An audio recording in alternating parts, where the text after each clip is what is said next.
Hi, how are you? Hello guys, I think I'm Hercules here. Welcome back to the channel. Anyone that's new, welcome to the channel. I hope you enjoy the content and some of the things I'm about to talk about. Today's a little bit more mellow, it's a little more dry, it's a little more sad, because we've lost one of the biggest influences in most of nerd culture's existence. We're talking like the likes of like a Stan Lee has been taken from us.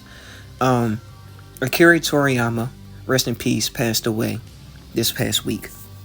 I'm not algorithm chasing or anything. I've been at the fence of Toriyama and his works of art for longer than I can count. But one thing I really am going to say I appreciate is the fact that Toriyama had been making Dragon Ball Z since like the 1980s, like 1984. For him to have the life and the chance to come back, spin the block, and do all these things he's doing, I'm just appreciative of that. Plain and simple. I just appreciate it. I would not be into anime had it not been for Dragon Ball and Dragon Ball Z. It was 0% chance of that happening. And I can only imagine how many people subconsciously, deeply feels that way without admitting it, because we all want to act like, we have all these animes and we like all, where did this start? What was the anime that took things from the Eastern board, right, in Asia, and brought it to the American front, the Western shores? It was this anime, no other. It was this manga strip, no other. I just want to take a moment to appreciate the art and just talk about some things in Dragon Ball that I really, really loved. I'm also going to segue into part 2. I want to just talk about like our harsh critiques of artists, and maybe have we gotten a little too far in just how we treat our artists, the people that are creating such amazing things. Do we take those things for granted? And lastly, guys, I may want to talk to y'all just about like, when is it okay to critique an art? And just to leave it on like a positive note. I don't want to leave like on some like, bad note. I always like leave on a good note. So let's get into it, guys.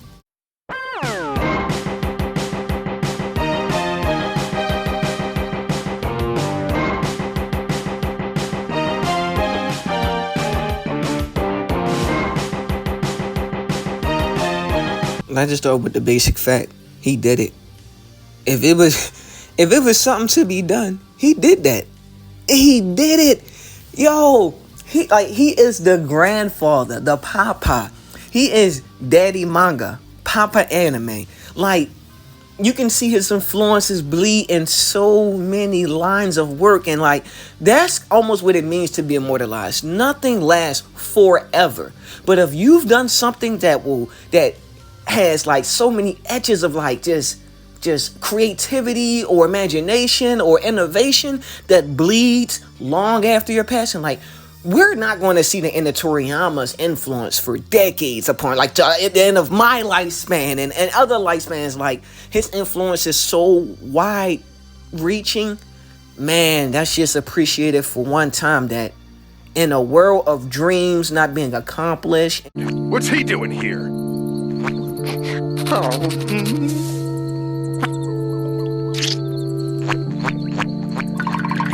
Here lies Squidward's hopes and dreams. And things like that. Like, this nerd, one of us, really fucking did it. Kudos to you, Akira. I'm not the biggest historian, so I don't know all the facts. If I'm wrong, I'm pretty sure someone in the comments is gonna line me up. Y'all quick to line me up real fast. Y'all don't ever agree with me in the comments, but y'all line a motherfucker up quick. Through the entire span from like 1984 until when Dragon Ball, he stopped working, he owned that shit. He owned the block. Like, that time strip, that prime time strip, when he finished Dragon Ball and then it went to Dragon Ball Z, in between that span, it was like an anime that came into that time strip. When Dragon Ball GT came out, give me my shits back. That's, man, the level of power. Now let's talk about some of these characters.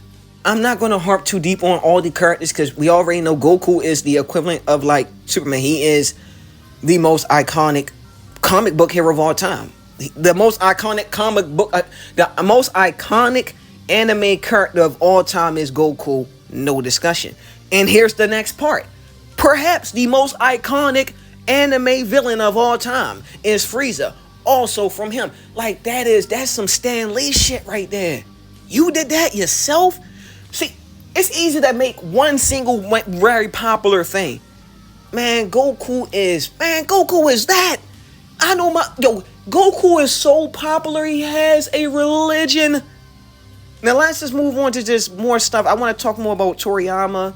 And this is a no script clip, guys. It's stuff I want to talk about. I want to talk to you guys about this. I want to get my emotions out because I'm deeply saddened by the fact that a pillar in the nerd industry has passed away. Whether you like him, I like him, or the person next to you like him, Piccolo, Vegeta, Goku, Gohan, Cell, Majin Buu are some of the most popular anime characters of all time. Broly is one of the most popular anime characters of all time. I just don't know. Like, this is probably where I segue into how we treat artists. So it's a few things, and remember, guys, this is a no script clip, so I don't have all my details perfectly aligned.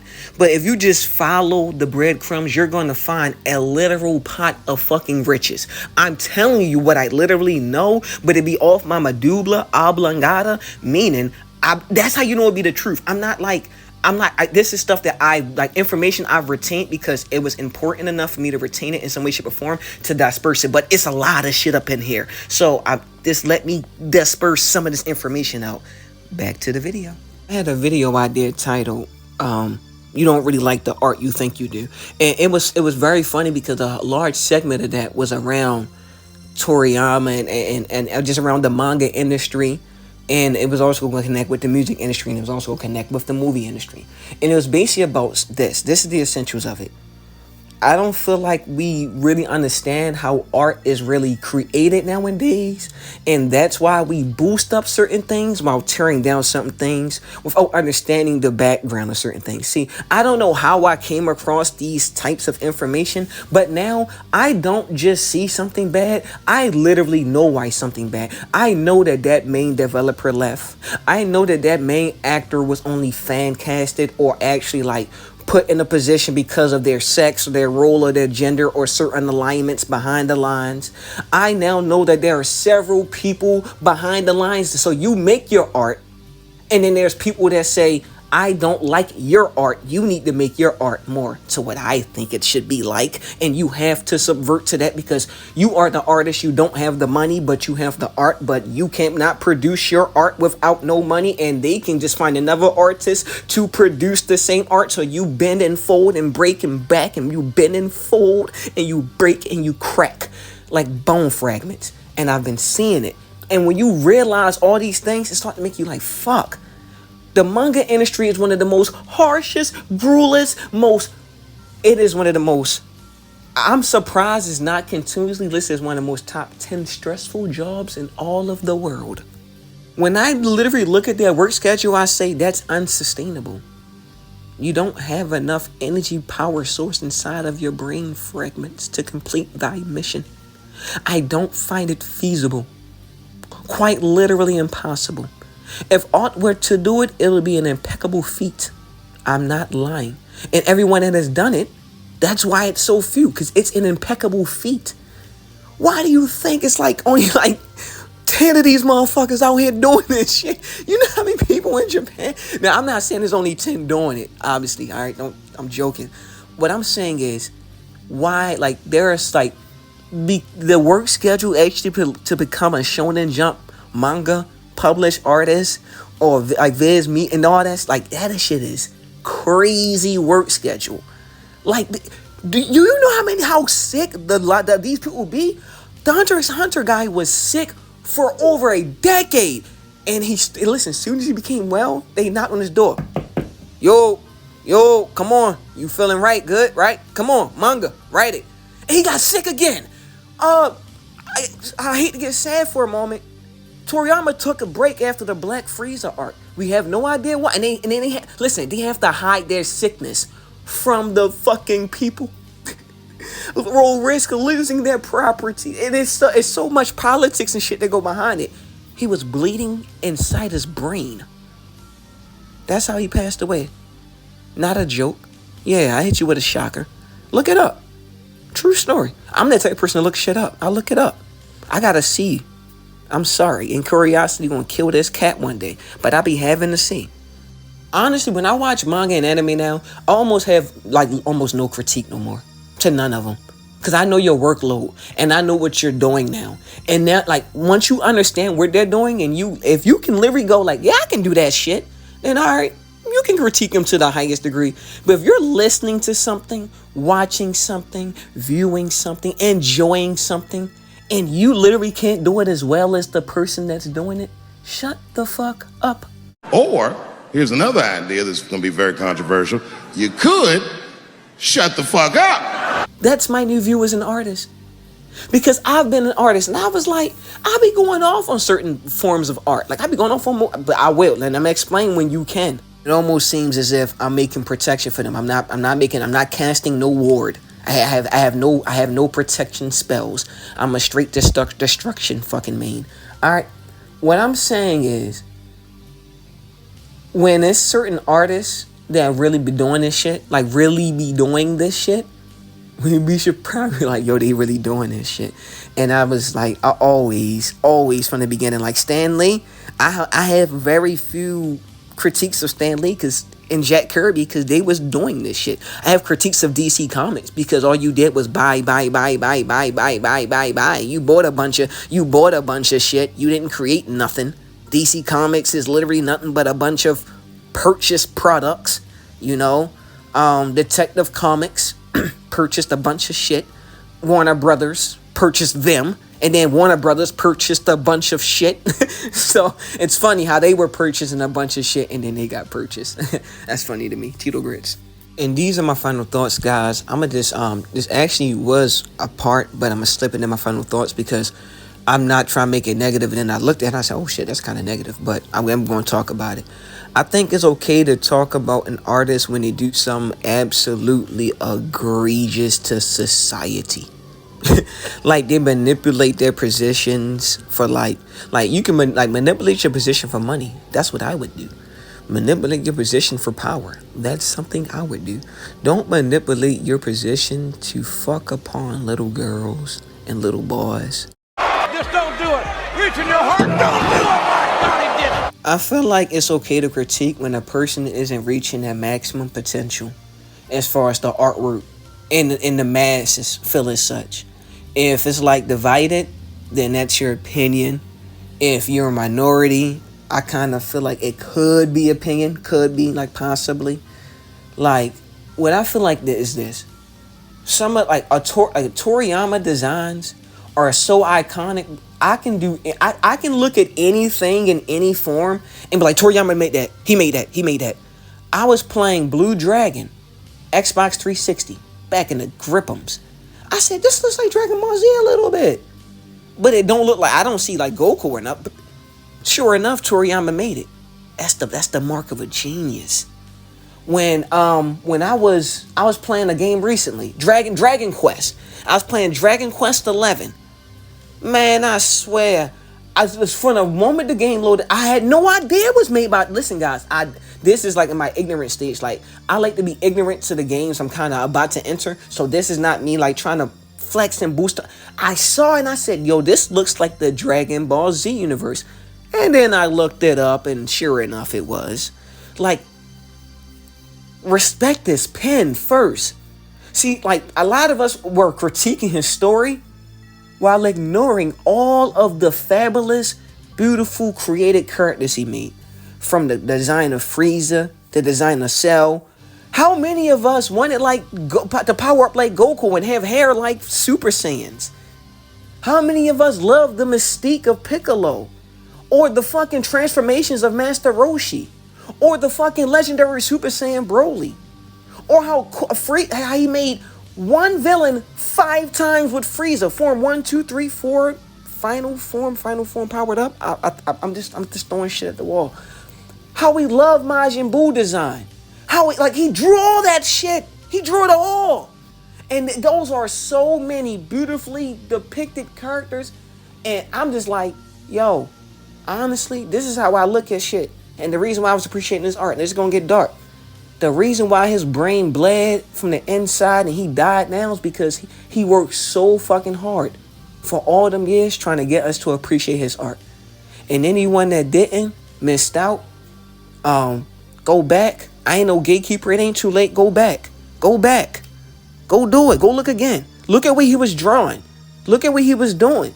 And his storytelling was never actually bad. It was an action. It was this shit wasn't Death Note. He wasn't making Death Note. And he wasn't trying to make you cry. He was trying to make you go, fuck yeah, power, I'm a man. He wasn't trying to make you cry, bro. He never wanted to make you cry. Like, his objective was to make you feel like a strong, beefed up, like he wanted to make you feel like you were Superman. Like, you can do anything. That's why the saying power was, as you get beat down, you get back up stronger. Look at his themes. We say he don't write well. Look at his themes. His themes were, man, I ain't about to, man, fuck anybody that don't respect my boy Toriyama. He popped my manga, daddy anime. I think I'm Hercules Out. Respect y'all. Don't manipulate your position to like murder folk and shit like that. Don't manipulate your position to drug and rape. Things like that. Like, don't prey upon vulnerable. That's when that is the only time, and I really mean the only time where I still appreciate your art, but I look at how did your brain produce that? And what I mean by that is, I will give one example, I guess, since it's been asked. You asked, I'll tell you. The R. Kelly Seems Like You're Ready. That is a lovely song, a work of fucking art and genius. Until you realize this is a grown man talking about Aaliyah, who's a little girl, and he's saying, I don't care about your age. It seems, it appears as such that you ready for grown man dick. That is gross. Listen, I'm not even no social justice warrior. I felt gross saying that line. So that's the only time I feel like you can do that. And I gotta talk a little bit, so it's cursing, not in my last 30 seconds. All right, bye. I think I'm Hercules Out, guys. Y'all have an amazing ass weekend. Bye bye. Do it! I'm glad you were here today. Talk out my fear to my name to arachnids. Bioshock shit, I'm strapped with plasmids. Mega bust up when I'm snapping like a spastin square. What happened? I'm on the tear when I spit. I be everywhere like I'm Booker. Dang, nabbit, I cursed again. I realized it. Let me just say something to y'all. I'm doing the stank meter. The